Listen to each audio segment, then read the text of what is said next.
Friends, welcome back my YouTube channel are basic maths. दोस्तों, हम लोग सीटेट 2022 के लिए मैथ्स कंप्लीट कर रहे हैं और यहाँ पर हम देखते हैं सीटेट के जो पुराने पेपर हैं उनमें जो मैथ्स के क्वेश्चन आए थे उन्हें डिस्कस करते हैं। तो लास्ट टाइम हम डिस्कस कर रहे थे 1 जनवरी 2022 को जो मैथ्स का पेपर जो सीटेट का पेपर आया था उसमें जो मैथ्स के क्वेश्चन आए थे उन्हें कुछ क्वेश्चनों को डिस्कस किए थे। इस वीडियो में उसके आगे के क्वेश्चन देखने वाले हैं। तो यहाँ पर हमने क्वेश्चन लिया है, शिखा ईंट भट्ठे पर ईंट खरीदने गई, ईंटों का मूल्य 2500 रुपये प्रति 1000 था। मतलब 2500 रुपये की 1000 ईंट मिल रही थी। ठीक है, उसके पास 4000 रुपये हैं, तो उसे कितनी ईंट मिलेंगी। अब देखिए यहाँ पर दे रखा था कि 2500 रुपये में उसे मिलता है 1000 ईंट।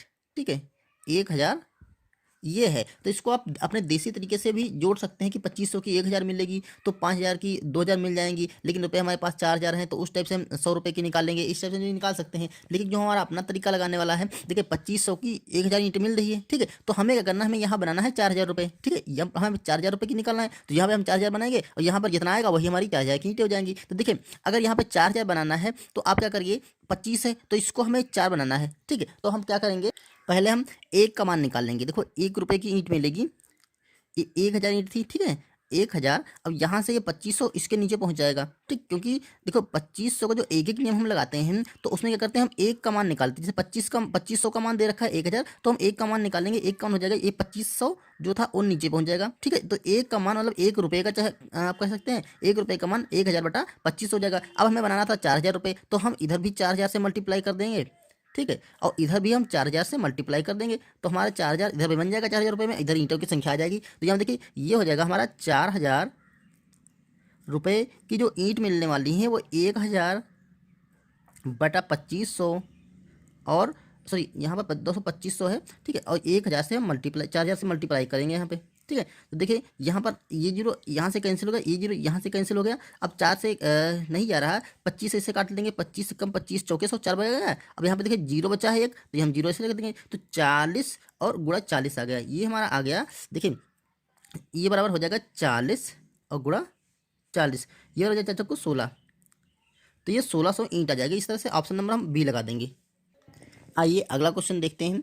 किसी त्रिभुज के कोणों का अनुपात 4:5:6 है, तो उसके कोणों का मान कितना होगा। मतलब ये देखिए अनुपात में मान दे रखा है, किसी त्रिभुज के 3 कोणों के अनुपात का मान दे रखा है, उसके हमें उसकी एग्जैक्ट वैल्यू डिग्री में चाहिए। ठीक है, तो देखिए ऐसे इस टाइप से कोई ट्राइंगल होता है। ठीक, तो इसके जो तीनों कोण होते हैं, ये मान लेते तीनों कोण है ए, बी और सी, तो जो तीनों कोणों का योगफल होता है त्रिभुज का वो 180 अंश होता है। बस वही हमें उसी के बेस पे हम इस त्रिभुज के तीनों कोणों को निकाल लेंगे। देखिए कोण ए प्लस कोण बी प्लस कोण सी, ये बराबर होता है 180 अंश। तीनों कोणों का सम 180 अंश होता है। ठीक है, अब हम क्या करेंगे, देखिए इस अनुपात में दे रखा था, तो जो अनुपात में चीज़ दे रखी होती है उसमें हम एक कांस्टेंट नंबर मिला करके उसको एक संख्या बना लेते हैं। जैसे 4 अनुपात में है तो देखिए जो ए कोण मान लेते हैं 4 अनुपात में है, बी कोण 5 अनुपात में है और सी कोण से हमारे 6 अनुपात में है। तो इसको मान सकते हैं हम 4x प्लस बी कोण को मान सकते हैं 5x प्लस सी कोण को मान सकते हैं हम 6x। ठीक है, और ये बराबर हमारा 180 अंश है।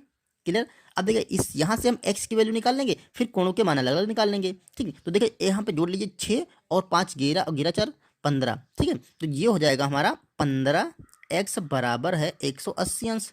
ठीक है, अब देखो ये 15 निकलेगा यहाँ से, तो ये 15 इसके नीचे चला जाएगा क्योंकि मल्टीपल में है, इधर जाएगा तो डिवाइड में हो जाएगा। 15 से काटेंगे 15 एकम 15, 15 एकम 15 3 बचेगा, तो 30 हो जाएगा, 15 दूना 30। तो x की जो वैल्यू आ गई वो हमारी 12 डिग्री आ गई। ठीक है, अब यही मान हम रख देंगे। देखिए हमने क्या माना था, ए वाला कोण जो है 4x है, बी वाला कोण 5x और सी वाला कोण 6x है। तो हम तीनों कोणों के मान निकाल लेते हैं। तो हम देखो ऐसे निकालते हैं, जो ये वाला कोण है ये 4x है ना, तो 4 गुणे x रखेंगे, 4 गुणे 12 रखेंगे। ठीक है, तो 12 चौक 48 हो जाएगा। क्लियर। और जो बी कोण है ये बराबर हमारा कितना है 5x है, तो हम इसको 5 गुणे 12 रखेंगे तो 12 पंचे 60 डिग्री निकल आएगा। और सी कोण हमारा है 6x, तो यहाँ पर हम x की वैल्यू 6 रख देंगे, सॉरी 12 रख देंगे। तो हमारे यहाँ पे देखिए 6 और देखिए ये 6 और गुणा x की जगह हम 12 रख देंगे, तो 12 छंग 72, ये हो जाएगा हमारा 72 डिग्री। ठीक है, तो इस तरह से देखिए 48 और 60 और 72 आ गया। तो देखिए 48 60 और 72 ऑप्शन नंबर सी हमारा मिल रहा है। यहाँ पर देखिए अगला क्वेश्चन जो आया था, रानी दोपहर 2 बजे स्टेशन पहुँचती है, यदि 4 रेलगाड़ियाँ ए बी सी डी के छूटने का समय क्रमशः 17:05, 4:32 और 18:30 तथा 19:15 है। तो उसे कौन सी गाड़ी पकड़नी चाहिए ताकि उसे कम से कम समय इंतजार करना पड़े। ठीक है, तो ये दोस्तों हम ऐसे ही देख के बता सकते हैं कि कौन सी ट्रेन उसे पकड़नी चाहिए कि इससे कम समय लगेगा। देखिए, अगर वो 2 बजे स्टेशन पहुंचती है, ठीक है, 2 बजे इसने पहुंचे, वो भी देखिए इसने बोला है कि दोपहर के 2 बजे। अब देखिए यहाँ पर कन्फ्यूजन वाला पॉइंट ये होता है कि जो ट्रेन में टाइम होता है वो 24 घंटे वाला होता है।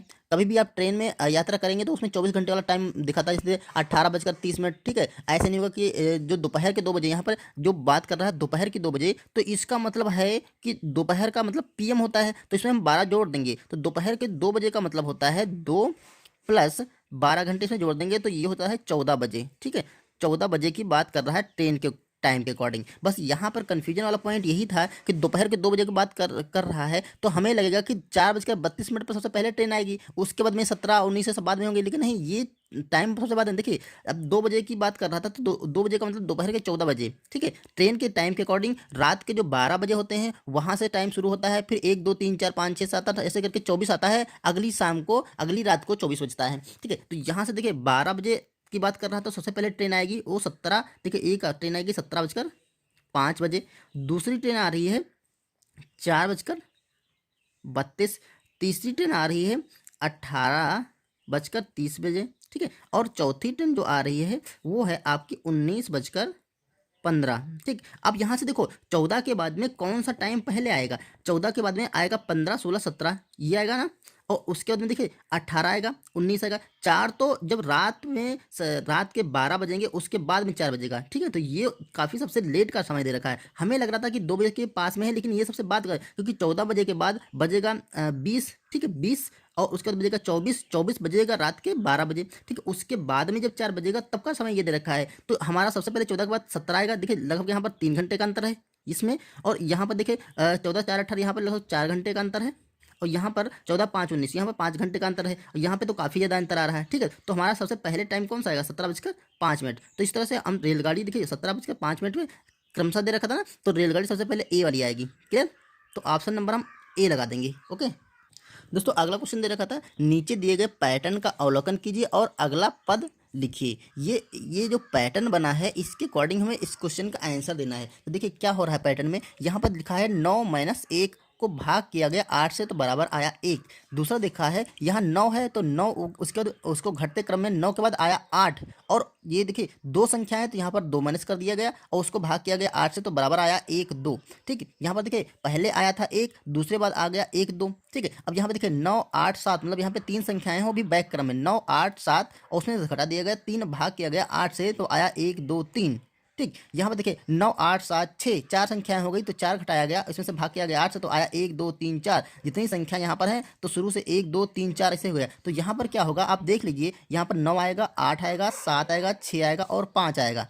6, यहाँ देखिए यहाँ पर 7 तक आया था, फिर यहाँ पर 6 आ गया, यहाँ पर 5 तक आएगा, माइनस का करेंगे 4, और इसको हम भाग करेंगे 8 से, तो यहाँ पर क्या बचने वाला, सॉरी यहाँ पर 4 था, यहाँ पर 5 आएगा, क्योंकि यहाँ पर 1 2 3 4 5 संख्या है ना, तो यहाँ पर आएगा 5। जितनी संख्याएं हैं उतना यहाँ पर आएगा 5, और इसको भाग करेंगे 8 से, तो बचेगा 1 2 3 4 और 5, क्योंकि यहाँ पर देखिए 2 आया, यहाँ पर 3 आया, यहाँ पर 4 आया, यहाँ पर 5 आ गया, तो हमारा ये वाला अगला पैटर्न बनेगा। अब आप ऑप्शन देखिए ये कौन सा दे रखा है, देखिए यहाँ पर तो दे रखा है, लेकिन यहाँ पर 5 6 दे रखा है। ठीक है, तो ये हमारा गलत हो गया। यहाँ देखिए 9 8 7 6 तक आया है, 6 तक आया, तो हम नहीं कर सकते, ये भी हमारा गलत हो गया।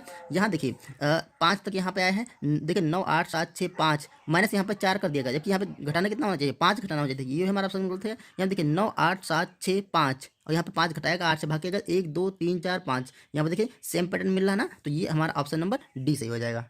यहाँ पर क्वेश्चन दे रखा है, मिनी ने अपनी शिक्षिका से कहा, मिनी कोई लड़की अपनी शिक्षिका से कहा, मैंने एक आयत बनाया है जिसकी सभी भुजाएं 4 सेंटीमीटर हैं। एक आयत बनाया है जिसकी सभी भुजाएं 4 सेंटीमीटर, तो आपको पता होगा कि आयत क्या होता है। एक ऐसी आकृति होती है जिसकी लंबाई और चौड़ाई कुछ इस टाइप से होती है, और यहाँ पर जो कोण होते हैं वो 90 अंश के होते हैं। सारे कोण क्या होते हैं, समकोण होते हैं। और ये वाली जिसको बोलते हैं लंबाई, इसको चौड़ाई को बेट बोलते हैं। तो कुछ इस टाइप से हमारा आयत होता है। तो उसने कहा एक हमने आयत बनाया है जिसकी भुजाएं 4 सेंटीमीटर। अब सारी भुजाएं, ये भी 4 है, ठीक है, और ये भी 4 है, और ये भी 4 है, और ये भी 4 है। भुजाएं क्या है, 4 सेंटीमीटर। देखिए अगर उसने भुजाएं 4 4 सेंटीमीटर बनाई है, तो जिसकी सारी भुजाएं बराबर होती हैं, ठीक है, आपको पता है वो होता है वर्ग। जिसकी सारी भुजाएं बराबर होती हैं तो ये होता है वर्ग। तो मतलब एक जो आयत होता है एक वर्ग के बराबर होता है, उसको वर्ग भी कह सकते हैं, लेकिन कंडीशन ये है कि उसकी सारी भुजाएं क्या होनी चाहिए, बराबर होनी चाहिए। अब आइए क्वेश्चन देखते हैं, कहते हैं निम्न में से कौन सा कथन सही है। कौन सा कथन सही है, देखिए एक आयत की सभी भुजाएं बराबर नहीं हो सकती हैं। क्यों नहीं हो सकती हैं, अगर एक आयत है तो उसकी सारी भुजाएं बराबर कर सकते हैं, लंबाई भी उसकी मतलब 4 हो गई और चौड़ाई भी 4 हो गई, तो एक आयत की सही भुजाएं बराबर हो सकती हैं। तो उसने कहा कौन सा कथन सही है, तो ये सही नहीं लगा ना, तो ये सही नहीं है।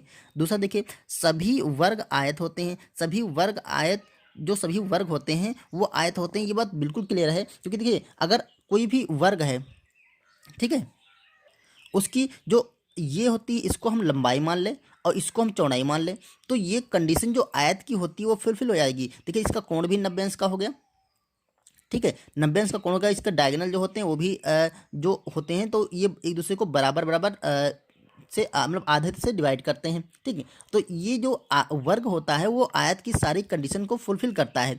लेकिन देखिए ये इस क्वेश्चन का आंसर हो जाएगा सभी आयत वर्ग होते हैं, ये क्लियर नहीं है। क्योंकि देखिए सभी आयत वर्ग होते हैं ये क्लियर नहीं है, क्योंकि वर्ग जो होता है वो स्पेशल क्राइटेरिया में आता है, इसकी सारी भुजाएं क्या होती हैं, समान होती हैं। जैसे सारी भुजाएं अगर बराबर हो गई 4 या 5 या 6, जो भी सारी भुजाएं अगर बराबर हो गई तभी वो आयत वर्ग होता है। लेकिन जो वर्ग होता है वो एक आयत नहीं हो सकता, क्योंकि आयत की जो वर्ग होता है, क्योंकि सभी आयत हो, जो अगर मायत मान लेते हैं आयत की लंबाई अलग है चौड़ाई अलग है तो वो वर्ग नहीं हो सकता है, ठीक है। लेकिन जो वर्ग होगा उसे हम आयत बोल सकते हैं, उसकी लंबाई को हम यल बोल सकते हैं, चौड़ाई को हम बी बोल सकते हैं, ठीक है। तो वर्ग आयत होता है, इसलिए सभी वर्ग आयत हैं लेकिन सभी आयत वर्ग नहीं है, क्लियर। तो ये भी गलत हो गया। ये देखिए एक वर्ग एक आयत में कोई संबंध नहीं होता, ऐसा नहीं है, बिल्कुल संबंध होता है। अगर आयत की सारी भुजाएं बराबर कर दी जाएं तो ये एक वर्ग कहलाने लगता है, इसीलिए सभी वर्ग क्या होते हैं, आयत होते हैं, क्लियर। आइए अगला क्वेश्चन करते हैं।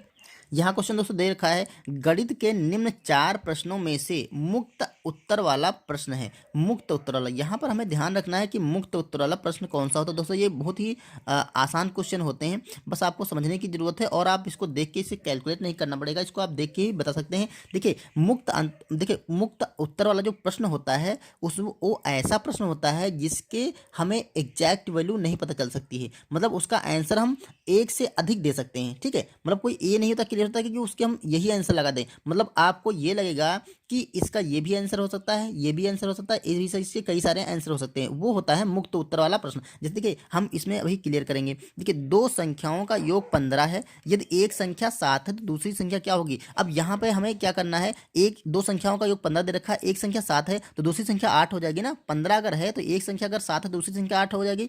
8 के अतिरिक्त ऐसी कोई संख्या नहीं होती है जिसमें हम 7 जोड़ें तो 15 आएगा, ऐसा नहीं हो सकता ना। तो इसमें एक ही उत्तर हो सकता है 8, क्लियर। तो ये मुक्त उत्तर वाला प्रश्न नहीं है। दोस्तों देखिए यदि अनिल की आयु 7 वर्ष है, उसके पिता की आयु उसकी आयु से 5 गुनी है। अब अनिल की आयु 7 वर्ष है और उसके पिता की आयु उसकी आयु की 5 गुनी, तो इसको 5 से गुणा करेंगे, 5 से 35, तो उसके जो पिता की आयु होगी वो 35 ही आएगी।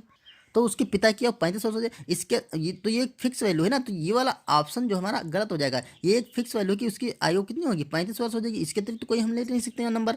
अब आइए अगला क्वेश्चन देखते हैं। अगला जो ऑप्शन है, यदि दो संख्याओं का योग 17 है, दो संख्याओं का योग 17 है तो वो संख्याएं ज्ञात कीजिए। अब यहाँ पर देखिए दो संख्याओं का योग 17 है तो 17, अब 17 को हम देखें, अगर 17 लिखा है तो 17 को हम कितने तरीके से लिख सकते हैं। एक तो लिख सकते हैं 1 + 16, दूसरा लिख सकते हैं 2 + 15, तीसरा लिखते हैं 3 + 14। तो ऐसे करके आप बहुत सारे ऑप्शन बना सकते हैं। तो कई सारे, अब इसमें कौन सा उत्तर हम लगाएं बताओ। तो ये हमारा कन्फ्यूजन वाला होता है, इसके कई सारे उत्तर मिल रहे हैं ना, उत्तर तो ये भी सही है, उत्तर ये भी सही है, उत्तर ये भी सही है, तो इस टाइप से इसके कई सारे उत्तर मिल रहे हैं ना। तो यही एक है ऐसा क्वेश्चन है जो मुक्त उत्तर वाला प्रश्न है, इसमें हम उत्तर कई सारे लगा सकते हैं, कन्फ्यूजन रहती कौन सा का आंसर लगाएं। तो आप अगर एक से अधिक आंसर मिल रहे हैं तो वही मुक्त उत्तर वाला प्रश्न होता है। अगर अगला देख लेते हैं ऑप्शन, देखिए 17 में क्या घटाएं क्या जोड़ें कि उत्तर 23 प्राप्त हो जाए। तो 17 में हमें पता है, 17 में अगर हम 4 जोड़ें, नहीं सॉरी 17 में अगर हम 7 6 जोड़ दें तो यहाँ पर हम 23 प्राप्त हो जाएगा, ठीक है। अगर 6, तो यहाँ पर हमें क्लियर है ना कि 6 जोड़ेंगे तभी 23 प्राप्त होगा, तो ये नहीं हो सकता है। तो इस तरह से आप समझ गए होंगे कि मुक्त उत्तर वाला वो प्रश्न होता है जिसमें हम एक से अधिक उत्तर लगा सकते हैं।